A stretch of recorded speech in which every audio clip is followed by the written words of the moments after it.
Thank you.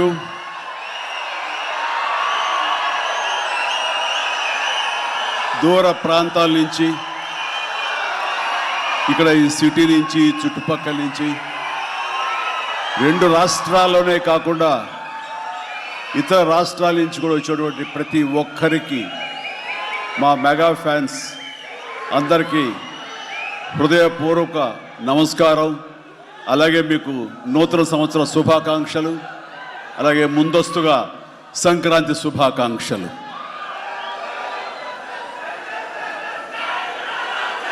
ఇక్కడ నా మిత్రుడు, సోదర సమానుడు, అత్యంత ఆప్తుడు వెంకీ, ఆయనతో చేయటం అన్నది నాకు చాలా ఎక్సైటింగ్ ఉంది. దాని గురించి తర్వాత మాట్లాడతాను.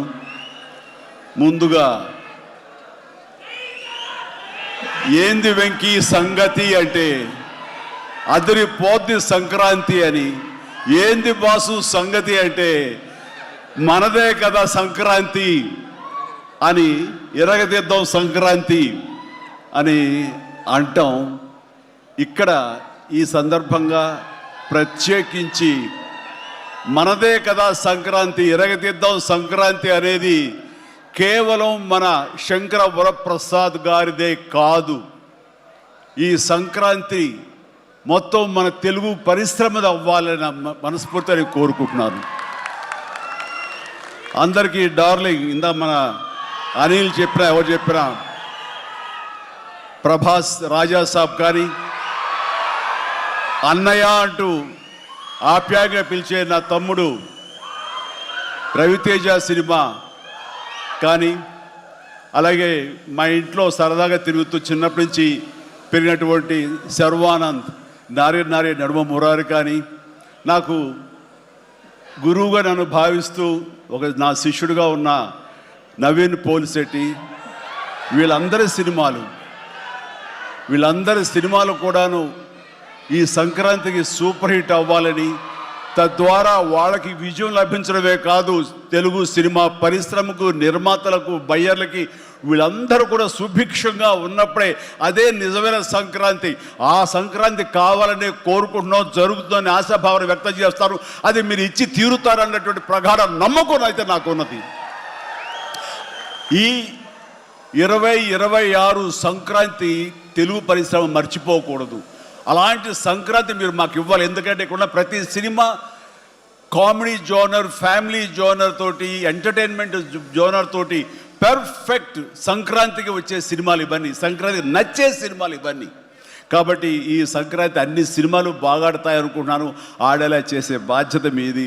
దయచేసి అన్న సినిమాల్ని థియేటర్కి వెళ్ళే చూడండి, థియేటర్లోనే ఆస్వాదించండి, అలాగే మీరు ఆశీర్వదించండి కూడా. ఆల్ రైట్, ఇక అది ఆ పక్కన పెడితే, చాలా కాలం క్రితం మా దర్శకేంద్రుడు రాఘవేంద్ర గారు ఎప్పుడో మాట్లాడుతుండేవారు, బాబాయ్ నీకు అనిల్ రావుపూడి సినిమాలు ఎన్ని చూసావో తెలియదు కానీ అతని కామెడీ టైమింగ్ కానివ్వండి, అతను హుషారు కానివ్వండి, చూస్తుంటే నాకు మళ్ళీ మీతోటి అతను చేయగలిగితే ఆ ఇద్దరి కాంబినేషన్లో వచ్చేటటువంటి సినిమా అసలు వేరే లెవెల్లో ఉంటుంది. ఐ విష్ మీరు త్వరగా చేయాలని, కలవాలని నేను కోరుకుంటున్నాను. అది ఎప్పుడొస్తుందో ఏంటో తెలియదు. ఎన్నో సంవత్సరాల క్రితం అన్నారు, కానీ సరిగ్గా ఈ సంవత్సరం బిగినింగ్లోనే ఆయన చేతుల మీదగానే క్లాప్ కొట్టి ఈ సినిమా ప్రారంభించారు. అది ఆయన మనసులో మాట, ఇది పెద్ద సూపర్ హిట్ అవ్వాలి అని చెప్పేసి. ఎందుకంటే ఆయన కామెడీ లైక్ చేస్తారు. ఆయన సినిమాల్లో ఘరానా మొగుడు ఎంత విజయం సాధించిందో అలాంటి విజయం సాధించాలి ఈ సినిమా అంటూ ఆయన ఎన్నోసార్లు నాతో చెప్పుకుంటూ వచ్చారు. ఎన్నోసార్లు సెట్కి రావాలని పిలవేయడం కూడా మరి మీరు అడిగారు, మనమే పిలవలేదు. ఆయన ఎవరైనా హీరోయిన్లు ఉన్నప్పుడు మాత్రమే వస్తాను, ఏదైనా హుషారుగా వస్తుంది అంటుంటారు ఆయన. అది కుదరలేదు ఎందుకో. బట్ ఏమైనా సరే ఈ సినిమా కథ కుదిరింది అని సంక్రాంతికి వస్తున్నాం తర్వాత అనిల్ రావుపూడి నా దగ్గరకు వచ్చి కథాంశం చెప్పినప్పుడు చాలా బాగుంది, ఫ్యామిలీ టచ్ ఉంది, సెంటిమెంట్ ఉంది, చిన్నపిల్లలతో నాకు అటాచ్మెంట్ ఉంది, చాలా హృదయంగా ఉంది, హార్ట్ టచింగ్ సీన్స్ ఉన్నాయి. ఇలాంటి సినిమాకి ఆ కామెడీ జోనర్ సినిమా కలిస్తే కనుక నీ స్టైల్లో చాలా బాగుంటుంది. నాది ఒక ఎస్పీజీ క్యారెక్టర్ కాబట్టి ఇది నేను కొంచెం వైవిధ్యంగా డిఫరెంట్గా చేస్తే కనుక డెఫినెట్లీ బాగుంటుంది. డిజైన్ చేద్దామంటే అస్సలు వైవిధ్యం వద్దండి. మీరు ఏ సినిమాలు అయితే గతంలో చేశారో ఏ దొంగ మొగుడు, ఘరణ మొగుడు, రౌడీ అల్లుడు, అన్నయ్య, ఇలాంటి సినిమాలు ఏవైతే ఉన్నాయో, ఇది చంటబ్బాయి, నాకు అలా ఉంటే చాలు. ఎందుకంటే అలాంటివి అప్పట్లో జనం చూశారు. వాళ్ళందరూ ఇప్పుడు చాలా పెద్దవాళ్ళు అయిపోయారు. వాళ్ళకి అది గత స్మృతులు, చాలా తీపి జ్ఞాపకాలు. ఇప్పుడున్న జనరేషన్ మీరు అవి ఎలా చేస్తారో కూడా వాళ్ళకి వాళ్ళకి ఏమీ తెలియకపోవచ్చు. కానీ అది ఇది తెలిసిన మధ్యలో పుట్టి మాలాంటి వాళ్ళం అది మళ్ళీ ఈ జనరేషన్ గుర్తు చేసి మీరంటే ఏమిటో తెలియచెప్పాలన్న నా ప్రయత్నానికి మీరు చెయ్యాలి. ఆ విధంగా నేను అన్నందుకు ఐ థింక్ ఓకే ఇంకా అలా చేయటం అంటే కనుక అది నా కేక్ ఒకటే. మీతో అలా చూడాలి నా కోరిక. అంటూ ఎప్పుడెప్పుడు సినిమాల్లో ఏమేమి సీన్స్ ఉన్నాయో అవన్నీ కూడా పొందుపరిచి ఒక క్యాప్సూల్లా చేసి ఆయన దాన్ని ఫోన్లో పెట్టుకునేవారు. ఏదైనా ఒక సీన్ ఉంటే కనుక ఈ సీన్ని ఈ సినిమాలో ఉన్న ఈ కామెడీ టైమింగ్తో దీన్ని కన్సీవ్ చేశాను, అలా మీరు చేయాలని.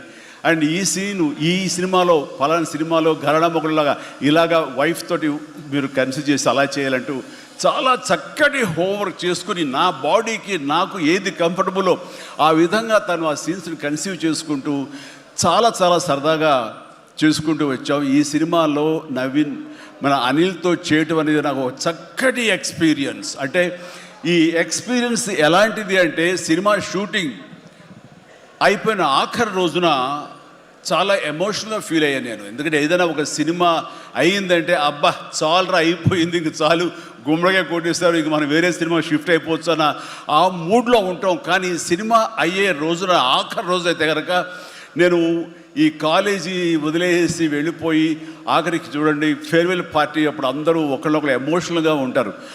వేరే మళ్ళీ ఎప్పుడు కలుస్తారో ఎలా కలుస్తారో తెలియని పరిస్థితి. అలాంటి ఎమోషన్ ఎందుకో లోనయ్యాను. అది నాకు ఎప్పుడు అంతకుముందు అనుభవంలో రాలేదు, ఎప్పుడు లేదు నాకు. అలాంటి ఫీలింగ్ వచ్చింది. అనిల్ ఏంటంటావు అనిల్ అని. ఏమో సార్ నాకు అదే ఫీలింగ్ ఉందండి అని. ప్రతిరోజు ఒక ఎక్స్కర్షన్కి వెళ్ళినట్టు, ప్రతిరోజు ఒక పిక్నిక్కి వెళ్ళినట్లుగా సరదాగా జరుగుతూ మార్నింగ్ 9 నుంచి 8 నుంచి ఈవినింగ్ 7:30, 8 వరకు కూడా ఎంత చక్కగా సరదాగా జరిగిందంటే నాకు ఎప్పుడు ఇంత బాగా జరిగిందంటే మరీ పూర్వం ఆ రోజుల్లో అది గుర్తుకొచ్చింది. కానీ ఈ మధ్యకాలంలో ఇంత సరదాగా ఎంత హుషారుగా జరిగిన సినిమాలు అయితే నాకు ఇది చేయలేదు. దానికి ప్రధానమైన కారణం సీన్ కానివ్వండి, అది మేము చేసే విధానం అయితే ఉండొచ్చు, కానీ మా చేత నడిపించిన విధానం, అందరినీ అంత సరదాగా పెట్టినటువంటి అట్మాస్ఫియర్ క్రియేట్ చేసినట్టు ఇది కేవలం అనిల్ రావిపూడికి మాత్రమే చెందుతుంది. అండ్ ఎక్కడ ఏది టైం తెలియనివాడు, ప్రతి ఒక్కరిని on the screen off the screen హుషారుగా ఉంచుతాడు. ఇలాంటి డైరెక్టర్లు దొరికితే కనుక ఎవరైనా సరే ఇలాంటి క్యారెక్టర్స్ చాలా ఈజీగా చేసేయగలరు. అండ్ మరీ ముఖ్యంగా అనిల్ రావిపూడి గురించి నేను చెప్పాలనుకున్నది, ప్రతి ఒక్కరు కూడా తెలుసుకోవాల్సింది ఏంటంటే ఈ సినిమా ఆల్రెడీ సూపర్ హిట్ అయిపోయింది. ఏ రకంగానంటే బడ్జెట్ పరంగా విత్ ఇన్ ది లిమిట్, అలాగే డేస్ పరంగా అనుకున్న దానికంటే తక్కువ రోజుల్లో ఇది అత్యద్భుతంగా తీయగలిగాడు. ఒక సినిమా సూపర్ హిట్ అయిందని ఎలా చెప్పగలవంటే డైరెక్టర్ మొత్తం తన గ్రిప్లో ఉంచుకుని అది బడ్జెట్ దాటనివ్వకుండా విత్ ఇన్ ది టైం చేయగలటం అనేది ఆ సినిమాకి అది మొదటి సక్సెస్. ఎన్ని సినిమాలు ఈ రకంగా ఉన్నాయో చెప్పండి అంటే చాలా తక్కువగా మనం లెక్క పెట్టుకోవాలి. ఆ రకంగా ఇది మొదటి విజయం సాధించింది. రెండో విజయం రేపు 12వ తారీఖున ప్రజల ముందు మీరు నిర్ణయిస్తారు ఎంత ఘన విజయం మీరు మాకు ఇస్తారు అన్నది. ఇక ఈ సినిమా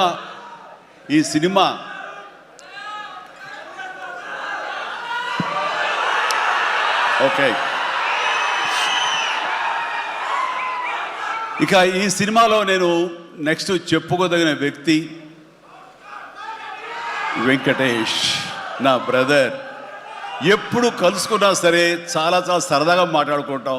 ముఖ్యంగా ఇప్పుడు మీ ముందు తమాషాగా కామెడీగా హుషారుగా మాట్లాడినా సరే అతనితో 1-to-1 కూర్చుంటే చాలా ఫిలసాఫికల్గా ఇన్ డెప్త్, ఇంతటి డెప్త్ వ్యక్తి వెంకటేష్. అందుకైనా ప్రతి ఒక్కరు ఇంత పాజిటివ్ మనిషి, పాజిటివ్ వైబ్స్ ఉంటాయి ఆ మనిషి చుట్టూరు అంటుంటారు. నిజంగా అతనితో టైం తెలియదు మనకి. ఎంతో తన ఏజ్కి మించినటువంటి విషయాలు తెలియజేస్తూ జీవితం యొక్క పరమావధి ఏంటి, జీవితం ఎలా ఉండాలి, ఎంత పీస్ఫుల్గా ఉండాలి చెబుతుంటే కనుక నాకు మోడర్న్ డ్రెస్ వేసుకున్న చిన్న సైజు గురువులాగా అనిపిస్తుంటాడు వెంకటేష్. నిజం. సో అలాగా సినిమా జీవితాన్ని తన వ్యక్తిగత జీవితాన్ని రెండు బ్యాలెన్స్ చేసుకుంటూ చాలా చక్కగా ముందుకు సాగుతూ ఎంతో ఇన్స్పైర్గా ఉంటుంది వెంకటేష్. ఇక ఈ సినిమాకి వచ్చేసరికి ఎలా కుదిరింది, ఇందాక అనిల్ రావిపూడి చెప్పాడు, ఆ హింట్ ఇచ్చింది మీ ఇద్దరం కలిపి చేసేలాగా ఏదైనా ఒక ఎపిసోడ్ క్రియేట్ చేసి అక్కడ వినియోగించుకుందాం, మా ఇద్దరు కాంబినేషన్ సినిమాకు ఉపయోగపడే విధంగా సినిమాలో అంతర్భాగంగా ఉండేలాగా అన్నందుకు అని చెప్పిన విషయం ఎలాగా ఇదేంటంటే ఒక ఐదేళ్ల క్రితం అనుకుంటా మీ ఇద్దరం అమెరికా వెళ్ళాం, లాస్ ఏంజల్స్ వెళ్ళినప్పుడు అక్కడ మిత్రుడి ఇంట్లో కూర్చున్నప్పుడు అంత ఎదురు కూర్చొని పిచ్చాపాటి మాట్లాడుకుంటుండగా వాళ్ళు ఎవరు అబ్బా మీ ఇద్దరు చూస్తుంటే చాలా బాగుందండి, ఒక స్టిల్ తీసుకుంటామంటూ వాళ్ళు స్టిల్ దిగిపోతుంటే అక్కడ తీయదు చిరంజీవి కూర్చుంటారు, నేను నిలబడతాను అని చెప్పేసాడు. అదేంటి వెంకీ అలా కాదు, నేను నిలబడతాను అన్నాను. లేదు ఇది నా మైండ్ లోపల ఎప్పటి నుంచో మీరు అట్లా బాస్లో కూర్చుంటే కనుక కాలు మీద కాలు వేసుకుని నేను వెనకాల నిలబడి ఉంటాను. ఇది ఒక మంచి స్టోరీకి స్టిల్ లీడ్ అవ్వాలి అంటే మన హాలీవుడ్ గాడ్ ఫాదర్ చూసారా, మెర్లిన్ బ్రాండో అండ్ ఆల్ పచినో అలాంటి క్యారెక్టరైజేషన్స్. వెంకీ నువ్వు వెళ్ళి వాడు నరుకురా అంటే నువ్వు వెళ్ళి మేసగా నరికి వచ్చేస్తారు అంటే తనకి ఎప్పటి నుంచి ఉందో అలాంటి జోనర్ సినిమా చేయాలి, మా ఇద్దరు కాంబినేషన్లో చేయాలన్న కోరిక ఉందో ఆయన వ్యక్తపరిచేసరికి నేను చాలా ముచ్చటపడిపోయాను. అదేవిధంగా స్టిల్స్ కూడా మేము దిగాము, అది ఎవరు లీక్ చేస్తారో నేనైతే లీక్ చేయలేదు, అది బయటకు వెళ్ళిపోయింది ఆ స్టిల్స్. అండ్ అలాగా అది నా మైండ్లో పడేసరికి అప్పటి నుంచి ఈ అవకాశం ఈ సినిమాలో వస్తుంది. ఆల్రెడీ వెంకీతోటి తన మంచి సినిమా ఇచ్చాడు అనిల్ రావిపూడి, తను మాత్రమే ఇద్దరిని జస్టిఫై చేయగలడు, ఇద్దరికి న్యాయం చేయగలడు అనే ఉద్దేశంతో నేను తనకి హింట్ ఇచ్చినందుకు దాన్ని అత్యద్భుతంగా డిజైన్ చేశాడు. ఎలాగంటే ఇద్దరు దీంట్లో చెప్పలేవే లీక్ చేస్తాను భయంగా ఉంది, ఎందుకంటే ఇలా వదిలేస్తే మొత్తం స్టోరీ అంతా డైలాగ్ చెప్తాను నేను, అది బాగుండదు, మీకు అక్కడ థియేటర్లో చూసి ఎంజాయ్ చేయండి, అంత బాగుంది. అయితే వెంకితోటి నేను సినిమా షూటింగ్ చేస్తాను లేదు, ప్రతిరోజు ఇద్దరు పిచ్చిగా చేసావు, ఎంత ఎంజాయ్ చేసావంటే మీకు వీళ్ళు సినిమా యాక్టింగ్ చేసేట్టుండదు, ఇద్దరు కలిపి అల్లరి కుర్రవాళ్ళలాగా ఆ సెట్లో చేసావు, అదే క్యాప్చర్ చేశాడు, అది బాగా పండుతుంది. రేపు మీరు కూడా థియేటర్స్లో దాన్ని మీరు ఆస్వాదిస్తారు, డెఫినెట్గా ఎంజాయ్ చేస్తారు. అండ్ డెఫినెట్లీ లాస్ట్ ఫేజ్ వచ్చేసరికి సినిమా ఎక్కడికో లేచిపోతుందంటలో ఎలాంటి సందేహం లేదు. అండ్ ఆ రకంగా ఈ సినిమాకి తన వంతు పార్ట్గా, తన వంతు బాధ్యతగా తను ఒప్పుకున్నందుకు, మేము అడిగినందుకు తను ఒప్పుకున్నందుకు, ఈ సినిమాకి పూర్తి స్థాయి న్యాయం చేసి ఈ సినిమా మరో లెవెల్కి చేరుకోవడానికి దోహదపడిన వెంకటేష్కి మనస్ఫూర్తిగా సభాముఖంగా నా ధన్యవాదాలు చెప్తాను. ఏంది వెంకీ అంత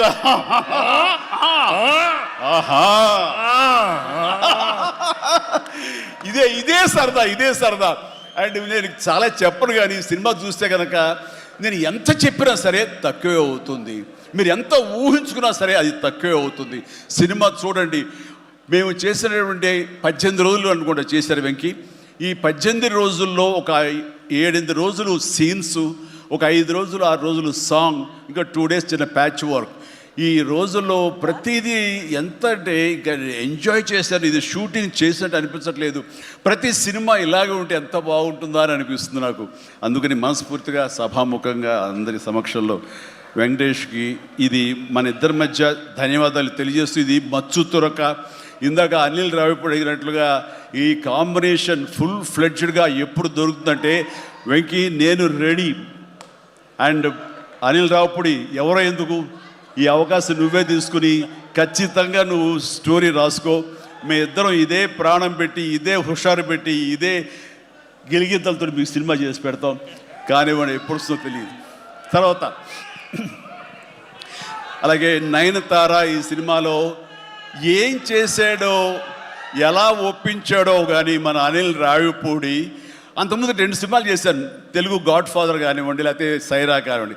ఆ సినిమాలో తను చాలా గుమ్మరంగా ఉంటుంది, తను పని చేసుకుంటుంది, డిగ్నిఫైడ్గా ఉంటుంది, వెళుతుంది. కానీ మళ్ళీ అసలు ఈ సినిమాలో అయితే ఎంత సరదాగా కలిసిపోయిందో, ఓ ఫ్యామిలీ గర్ల్ లాగా మాతో కలిసిపోయి మా కుటుంబ సభ్యురాల్లాగా తను ఉండి ఎంత సరదాగా చేసిందో. నేను అన్నాను, ఏంటి అనిల్ ఏం చేసిందో, ఏం మాట్లాడావు, ఏం కన్విన్స్ చేసావు, తను ఇవన్నీ ఒప్పుకోవడం ఏంటి, ప్రమోస్కు రావడం ఏంటి, అడగగానే తను చాలా రెచ్చిపోయి అసలు నయనతార నుంచి కొత్త నయనతారలా కనబడి చేసావు, ఏం చేసావంటే అడగండి సార్ కొనుక్కొని అంతే.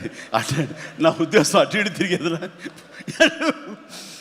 ఏం చేశాడో తెలియదు కానీ డెఫినెట్లీ ఆ అమ్మాయి అంత ఇష్టపడుతుంది. అండ్ నయనతారని అంత ఇదిగా గుడ్ హ్యూమర్లో పెడతాడు, సరదా కబుర్లు చెప్తాడు. అండ్ తను పని చేసుకుని సీరియస్గా ఉండే మనిషి కాదు కాబట్టి వాళ్ళు కూడా అంత ఇదిగా లైక్ చేస్తారు. కాబట్టి తను ఏది అడిగినా వెంటనే ఎలాంటి ఇన్హిబిషన్ లేకుండా వాళ్ళు ఒప్పుకుంటారు.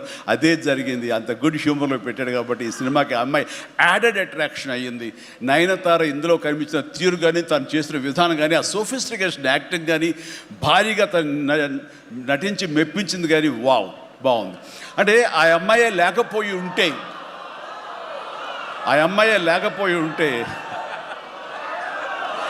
వావ్,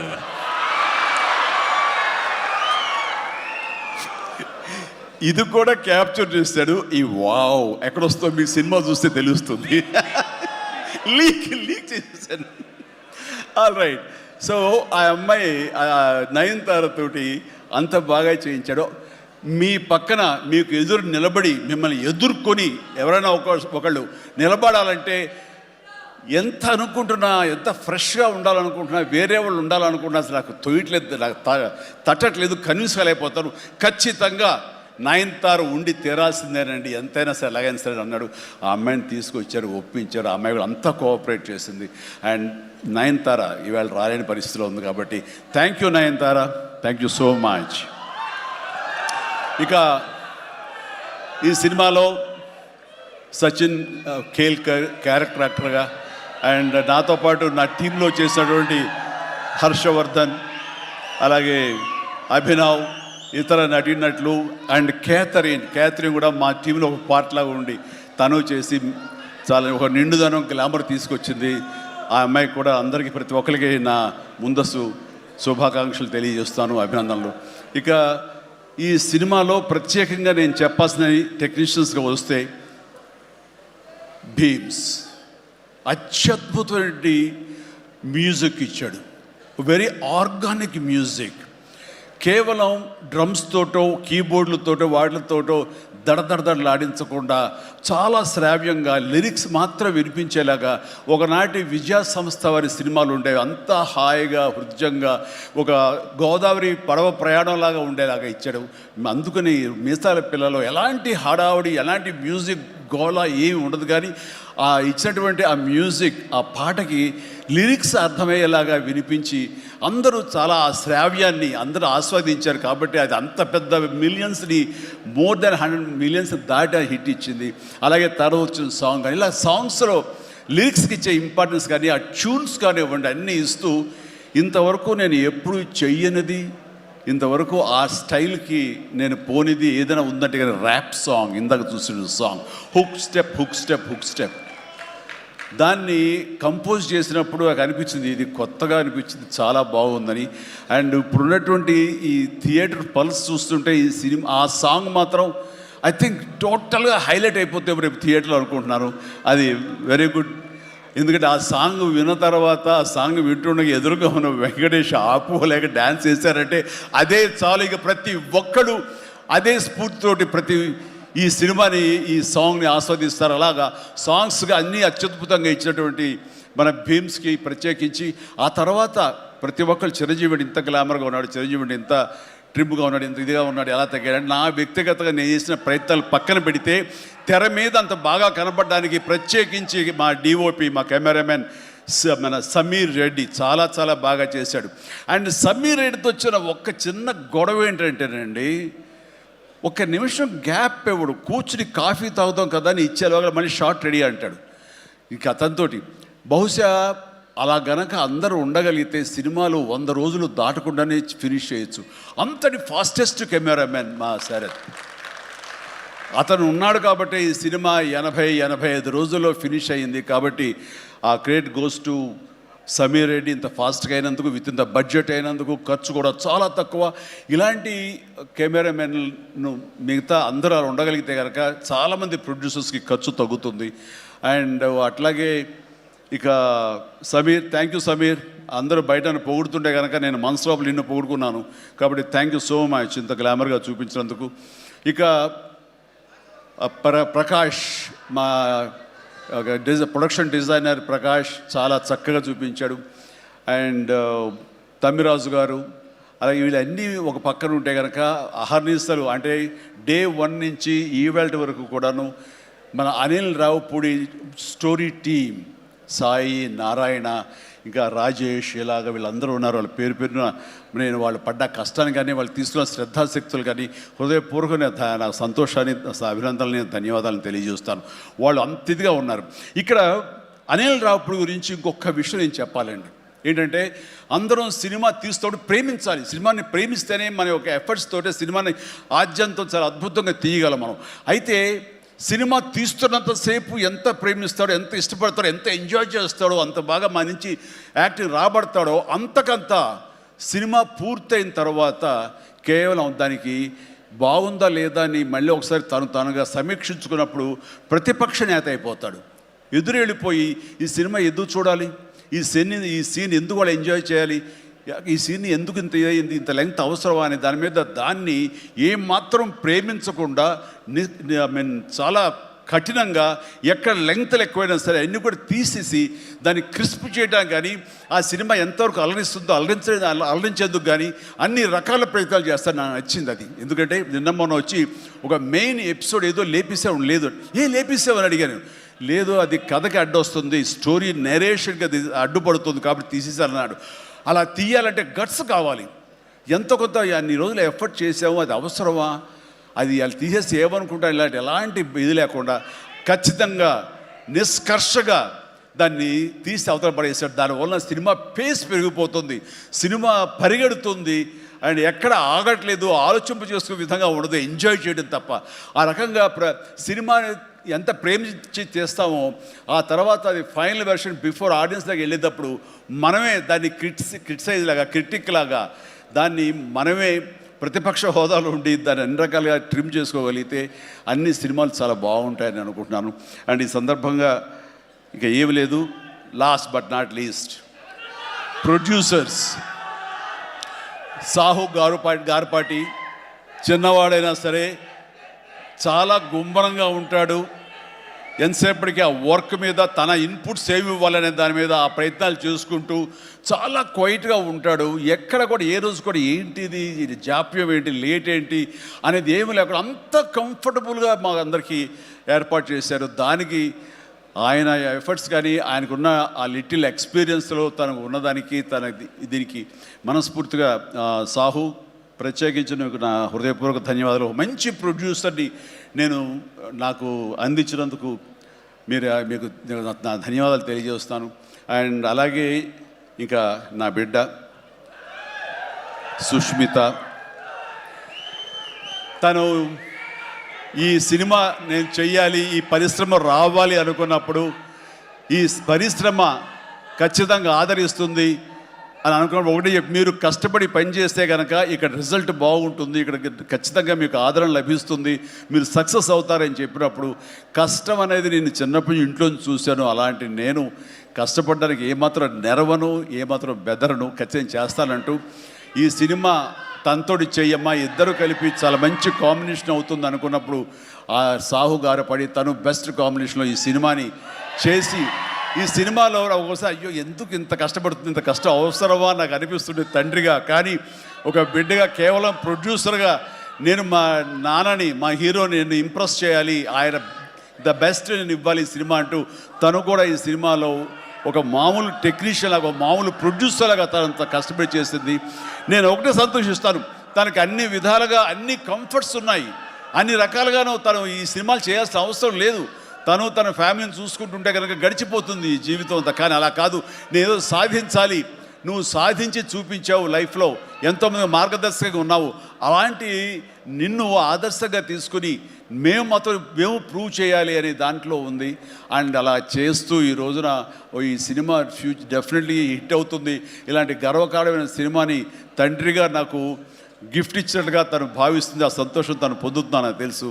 అండ్ అలాగే కాకుండా ఈ రోజున ఈ పరిశ్రమలో నాకు చేదోడు వాదోడుగా ఉంటూ, నాకు భుజం కాస్తూ, అన్ని రకాలుగా నాకు అండదండలు అందిస్తూ, నాకు మరో బిడ్డ అనిపిస్తూ, అండ్ ఇంటికి పెద్దదైనందుకు ఆ పెద్దరికాన్ని తను సొంతం చేసుకుంటూ నాకు అన్ని విధాలుగా చేదోడు వాదోడుగా ఉంది. అది థ్యాంక్ యూ పాప. అందరి ముందు ఇటు పక్కన అమ్మ ఇటు పక్కన ఉంది. ఇది రామ్ చరణ్తో పాటు నాకు మరొక బిడ్డ, అలాగే మా చిన్న పాప కూడా అక్కడ టీవీ చూస్తుంటేమో. థ్యాంక్ యూ నాన్న. ప్లీజ్ ఇదే రకంగా ఉండండి, ఇదే కష్టాన్ని నమ్ముకోండి. ఖచ్చితంగా భగవంతుడు మీకు ఆశీస్సులు అందజేసి ఇలాంటి విజన్ ఇస్తాడు. అండ్ మేము ఎంత ఇచ్చామన్నది కాదు పాప, మీరు ఎంత సాధించుకున్నారు అనేది నాకు మరింత గర్వంగా అనిపిస్తుంది. నువ్వు ఆ దిశగా వెళ్తావు. All the very best. ఆ తర్వాత ఇక చాలా దూరం నుంచి వచ్చారు, మీరు అందరూ కూడా చాలా జాగ్రత్తగా వెళ్ళండి. మీ తల్లిదండ్రులు అందరూ కూడాను మిమ్మల్ని చూసి ఆనందపడాలి. మీ యొక్క సుదీర్ఘమైన జీవితాన్ని చూసి వాళ్ళు ముచ్చట పడాలి. అండ్ ప్రతి వాళ్ళు ఏదైనా సాధించాలనే ఒక దీంతో ఉండాలి. కాబట్టి నాకు తెలుసు నా అభిమానులు ఎప్పుడు కూడా నన్ను ఇన్స్పిరేషన్గా తీసుకుని మీరు అభివృద్ధిలోకి వస్తారని తెలుసు. And thank you. ఇదే అభిమానం, ప్రేమ మీరు నా మీద ఎప్పుడు చూపించాలి. Thank you so much. I love you all.